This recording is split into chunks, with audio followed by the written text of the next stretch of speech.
I just wanted to get on here today, go live, and talk about the understanding of what it means to be a doctor and the importance of properly evaluating your doctor, properly understanding if you have a doctor that is actually going to help you in your health and wellness, or perhaps you have a doctor who may actually hurt you more than help you. And the reason this is so important, so incredibly important, let me pull this up and then I'll read it to you because once I read it, it brings it all together.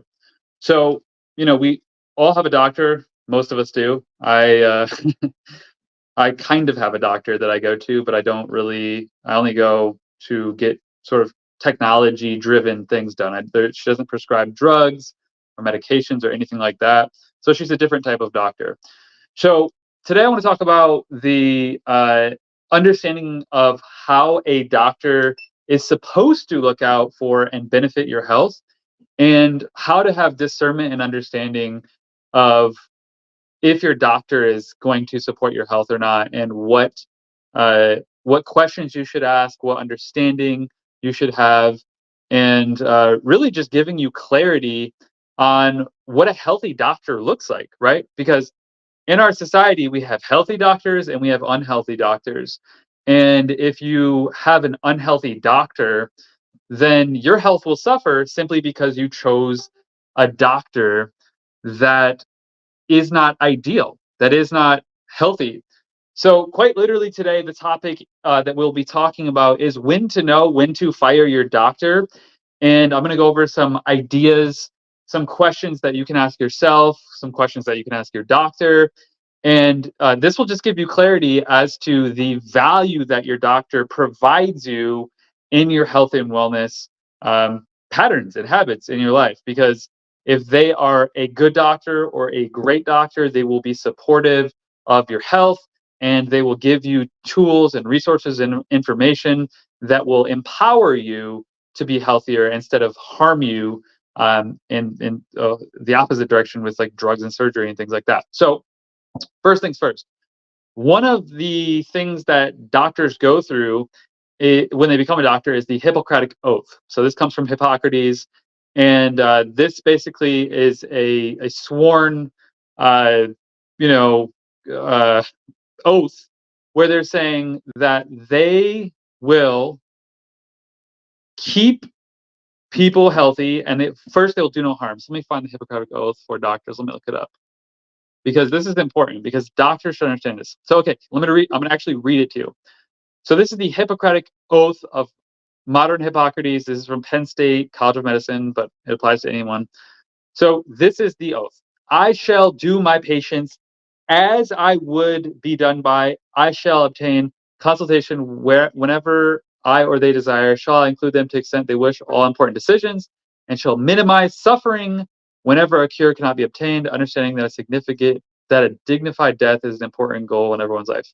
Okay, I've heard different versions of it. Um, Part of it too is to first do no harm. So part of the Hippocratic Oath is to first do no harm. And the reason this is so important is because we have a lot of doctors now who are, once again, practicing, right? These doctors are practicing. So all doctors are practicing medicine. They're not God, they're not the ultimate authority. They're simply practicing medicine to the best of their ability. And hopefully, that ability of them practicing medicine is well enough for us to actually benefit. So, the third leading cause of death in the United States is caused by medical malpractice. So number one is cardiovascular disease, heart disease, essentially heart attacks, things like that. And then heart disease. And then number two is cancer. And then number three, the third leading cause of death in the United States is death by malpractice by the medical institution. So the reason I'm recording this video today, and please leave your comments below, tell me where you're from, questions, concerns, ideas, thoughts, leave your comments below, please. The comments really help me reach more people. I only have 4 people watching out of like 250,000. So leave a comment below, and please help me get these this video out to more people because the algorithms do not like this. So leave a comment below, like, engage. That's what helps the algorithm. So with that being said, Doctors go to school to, in good heart and in good mind, to help people, right? But unfortunately, the statistics show that the third leading cause of death in the United States is medical malpractice. It is essentially your doctor, your hospitals, your nurses, your medical authorities, quote unquote. And I saw someone that commented on the Healthy Wild Free page today, and she said that her doctor had prescribed her a statin drug because of her cholesterol levels. And I just went, oh my gosh, like, you got to be kidding me. Like, first of all, statin drugs, they're more dangerous to your cardiovascular health than just about anything. And they are way overprescribed. They should be completely abolished. And then the reasoning for that was her cholesterol levels were too high. There is literally no science that shows that cholesterol is to blame here. This is like 90s thinking. So this individual's physician was off with a statin drug. This individual's physician was off with cholesterol. And this individual's physician was giving them a drug that will accelerate their heart damage and cause them to die prematurely if they don't get off of that drug. That's the way I view it.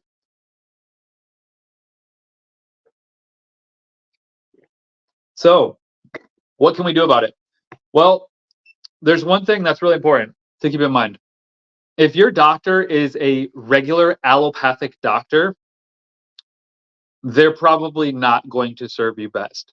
They're looking at medicine with the drug and surgery mindset in order to solve or fix your problems.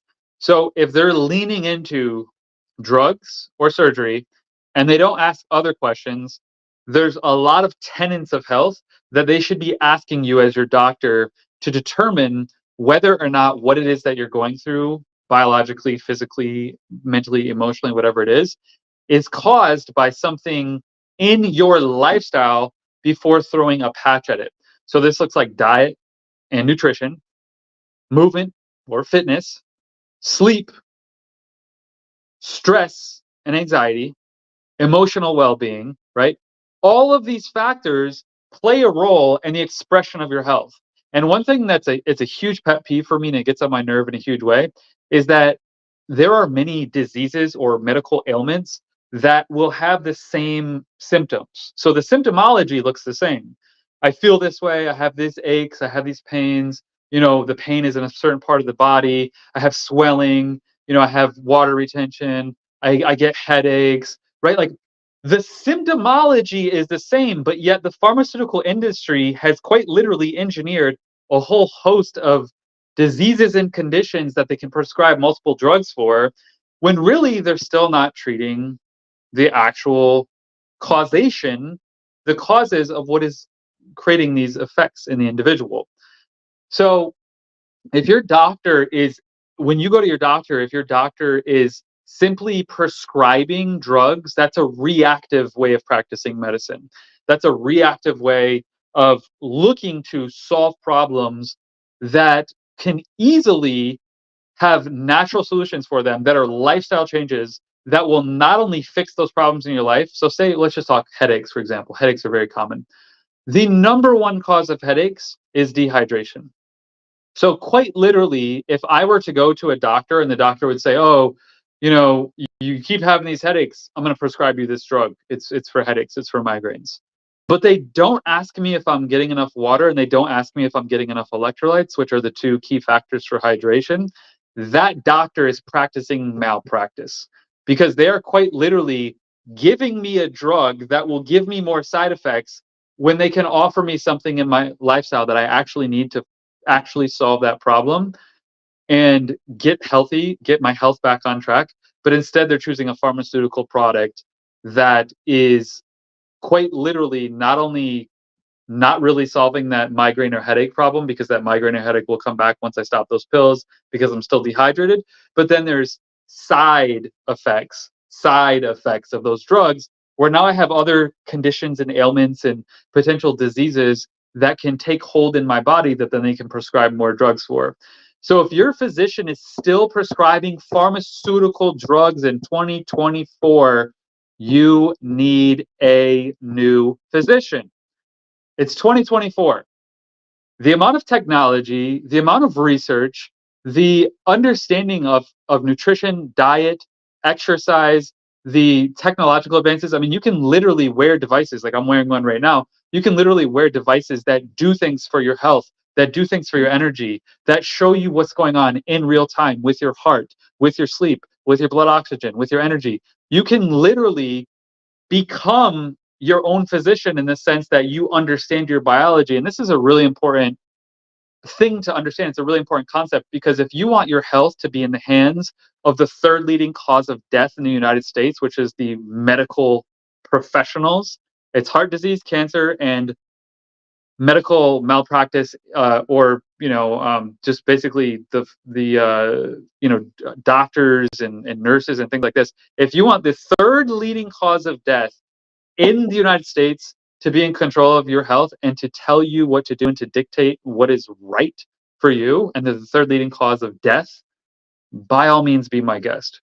But if you want to take your control of your health into your hands, you have to understand that you need to ask your doctor questions, and you need to actually grade your doctor. Just like you don't go to a mechanic for your car that has a 1-star review on Google, because that would be very costly and they probably wouldn't do that good of a job. You don't want to go to a 1-star review doctor. And the problem with doctors is that just because a doctor is in practice doesn't mean they're good. And just because they have 5-star reviews on Google doesn't mean they're good either. People don't know how to grade their doctor. So you need to understand the questions to ask. So you need to ask your doctor basic questions like, does nutrition play a role in my health?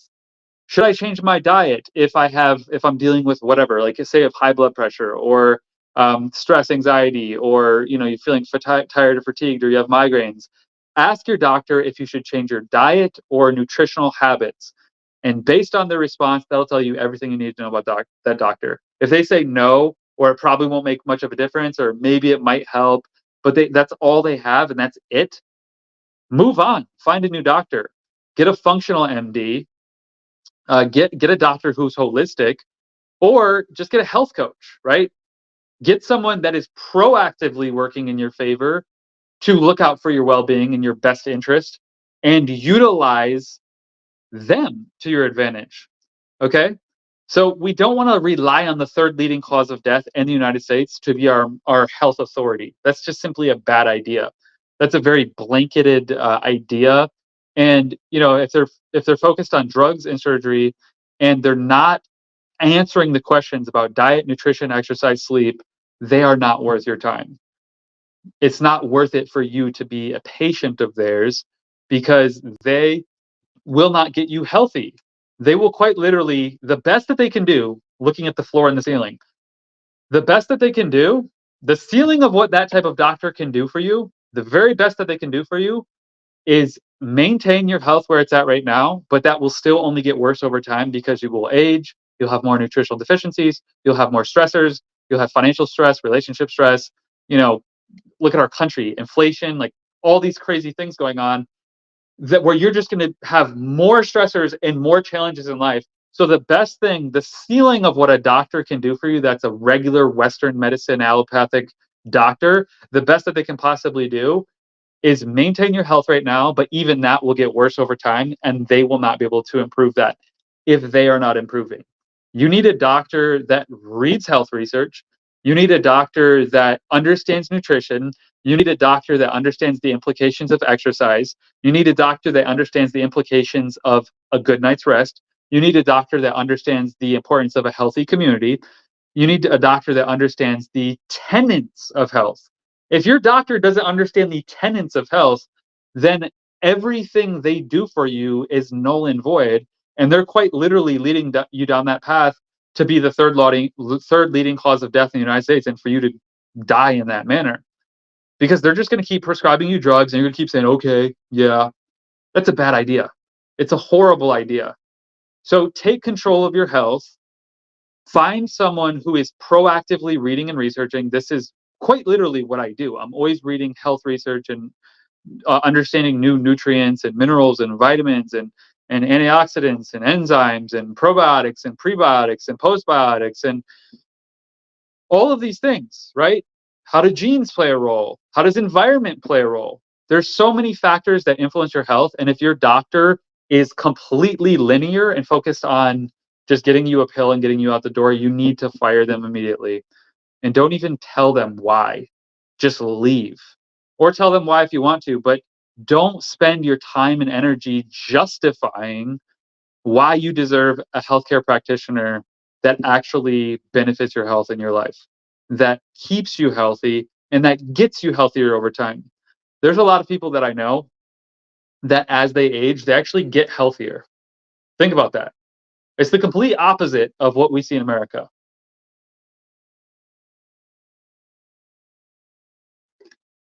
In other words, in America, people tend to get sicker, fatter, blood sugar levels more damaged, all these different things, insulin issues, all these things as they age. Imagine you are proactive about your health, you understand your health, you're investing your time and energy and money into your health, and these factors are improving over time. So the environment that your genes are in is healthier. The environment that your cells are in is healthier. Instead of becoming nutritionally deficient over time, you become more nutritionally sufficient over time and you have what you need. Instead of becoming more tired and weak over time, you have higher levels of energy and more strength. You are quite literally building longevity into your life. And you can build longevity into your life by being proactive and getting health guidance from people that have your best interest at heart. So if this is something that truly matters to you, I would just encourage you to really assess your doctor and look at your doctor and say, hey, if this is how you operate and this is how you practice and you're still prescribing drugs and it's 2024, this is probably not the doctor for you. I cannot wrap my mind around how doctors are prescribing drugs in 2024. My doctor that I rarely go to because I really don't need to, she does not prescribe one pharmaceutical drug. Okay. She has different supplements and nutrients and technology in her clinic. That is it. It is 2024. If your physician is not utilizing technology and nutrition to support you in your health, and they're throwing pharmacia at you, they're throwing chemicalized medicine derived from petroleum, and these pills or side effect, pills have side effects, and they're giving you more damage over time, and you're going back and getting more pills, and you start on one medication, and on you're on 2, 3, 5, 7 medications. That's crazy. They are literally feeding you pills that are causing you to die sooner, and you're paying them to do so. Your insurance premiums or whatever it may be are paying them to do so. So I would just encourage you, understand the value that your doctor offers and assess your doctor. Look at your doctor and say, do they value health and do they value nutrition? Do they value diet? Do they value exercise? Do they value sleep? Do they understand the implications of stress on health?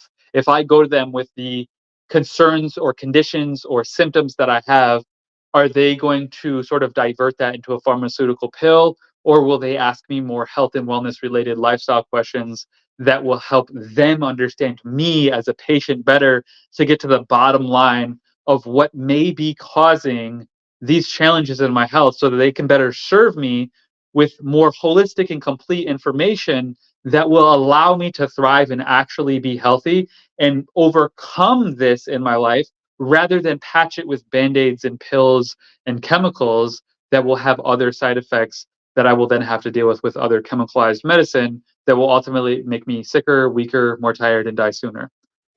Remember, the third leading cause of death in the United States is the medical system. It goes heart disease, cancer, and the medical system.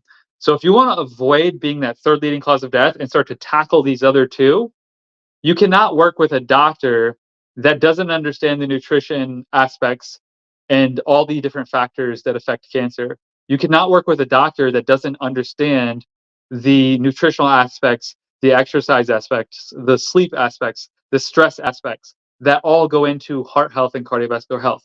The number 1 and 2 leading causes of death in America, I would argue the third leading cause of death in America, doctors, the medical system, are the reason these causes are so high. If we go to other countries and other parts of the world, these people in these countries, they eat healthy, they go for walks every day, they sleep well, they're not addicted to technology, They have a strong sense of community. They have a faith and a belief in God. There are literally fundamental tenets within the blue zones, within these longevity regions in the world where people regularly live to 100 plus years old, that we can learn from. And what we can learn from them is they live healthy and their doctors understand better the tenets of health. And they don't go right to the pharmaceutical drug. So if your doctor is going to right to the pharmaceutical drug, that's a huge red flag. And I would argue any doctor in 2024 and beyond that is still prescribing pharmaceutical drugs is quite literally practicing malpractice, because there is a core nutritional deficiency and core cause of that could be lack of movement, could be low quality sleep, could be oxygenation issues, could be lymphatic health issues, could be liver toxicity, could be anything. It could be a variety of things. But if your doctor doesn't even explore that, you have no chance at getting healthy, because the ceiling of what the doctor can do for you is so low. You can do more for yourself than your doctor ever will. And the other thing to keep in mind is you will care more about your health than your doctor will ever care about your health. So if you're completely and solely relying on a doctor to make decisions for you in your health, that just shows me, and that should show you, that you don't care enough about your health to do the due diligence yourself, to do the research yourself, to understand what's going on in your own biology. When I was 19 years old, I had heart palpitations, horrible insomnia, I couldn't fall asleep, and my energy levels were absolutely awful. My health was in shambles. I was not healthy at all. But if you looked at me, you say, oh, he's healthy. Because I was thin, because I was lean, and I was young. Why wouldn't I be healthy? But I was incredibly unwell. I was not well at all. And it took me time and understanding, and actually my mom helped out a lot because she's a holistic naturopath, to understand there were key deficiencies and key things that I wasn't doing that my body needed, that when I enacted those things into my life, everything changed. My heart palpitations went away. I started falling asleep and sleeping through the night, and my energy levels quite literally went from in the toilet to I felt like I could go to the gym and just do reps all day long. Everything changed for me because I chose to proactively understand my biology. And the sooner you proactively understand your biology and how this works, the better off you will be, the better off your health will be, your energy levels, the prevention of disease, the function of your brain, the function of your biology, cells, DNA, everything is uplifted because you chose to invest into your health and wellness. So it's not rocket science. And I firmly believe that by 2030, 6 years from now, doctors will be almost as obsolete as taxi drivers. And here's why that. We have a lot of devices now, wearable devices. We have things that monitor our stress levels, our heart rate, our sleep patterns, and so much more that we quite literally wear on our hands, wrists. We can quite literally wear these devices, IoT, IOMT, Internet of Medical Technology, and these devices quite literally give us feedback and trend a graph showing us how we're doing and where we're going. So I believe that if people understand the value of these devices and utilize them properly, we can actually start to have a real-time relationship with our health and see where we're at and how we're doing with these different biofeedback, neurofeedback technologies, and utilize them to get a real-time mirrored reflection of our health and wellness in the moment, in the day, in the week, in the month, and see in a trending manner, oh, look, my heart rate and my blood pressure and my cardiovascular health has improved by 8% over the past month. It looks like that cardiovascular supplement, those regular walks, and incorporating these foods in my diet is making some changes. Oh, look, my sleep quality has improved by 12% over the past month. It looks like getting to bed at a better time and changing the lighting in my home has really optimized my sleep quality. I'm resting better. I wake up feeling more rejuvenated. So there's so many things that we can do to take our power back and to be in control of our health and to understand our biology. So I just want to encourage you today, if you feel like you don't have the best health guidance and support, that's quite literally why I'm here. That's quite literally why I created Healthy Wild Free. And if you haven't joined the Healthy Wild Free newsletter, I recommend joining at healthywildfree.com. Healthywildfree.com will give you a free course on sleep health and lymphatic health. You sleep a third of your life. If you're not sleeping well, your energy levels will be low and your body's ability to recover will be low as well. You want your body's ability to recover to be high, and you want your energy levels high because this is a sign of health, life, and vitality. So go to healthywildfree.com and download that free sleep health course because that's going to guide you through different principles that will ensure that your quality of sleep is high. Second, the lymphatic health course on healthywildfree.com will teach you about your lymphatic health. Your lymphatic system is this system in your body that is comprised of this, what is known as your fourth phase of water. And your fourth phase of water is this sort of gelatinous water. I need more water right now. That runs through your body. It's sort of like a jelly-like water. And that water is, you get that water from fruits and vegetables and being in the sun. So that fluid in your body, it actually carries different cells throughout your body. It helps to oxygenate and hydrate your body, but it also helps to carry immune cells throughout your entire body. So it's a sort of defense mechanism. It plays a role in defense against, foreign invaders, pathogens, bacteria, viruses, parasites, things like that, and cells maybe that have gone haywire. It also plays a role in your metabolism and so much more. So a lot of people have stagnant lymphatic systems that need to be moved and detoxified, and they're dehydrated and they have all these issues, so they need to move their lymphatic system. So if you want to learn more about that, go to Healthy Wild Free. That's healthywildfree.com, and simply enter your name and email, and you'll be subscribed to the newsletter. I send about one email a week. You'll get those courses for free, and it's just an educational newsletter. I talk about cardiovascular health, gut health, lymphatic health, immunity, your nervous system, chemical toxicity, environmental health, all sorts of things. Anything that has to do with not only maintaining your health, but improving your health and ensuring that you have the best and most relevant, latest scientific data to understand what to do and what to not do. Because that's really what it comes down to be healthy. What to not do and what to do.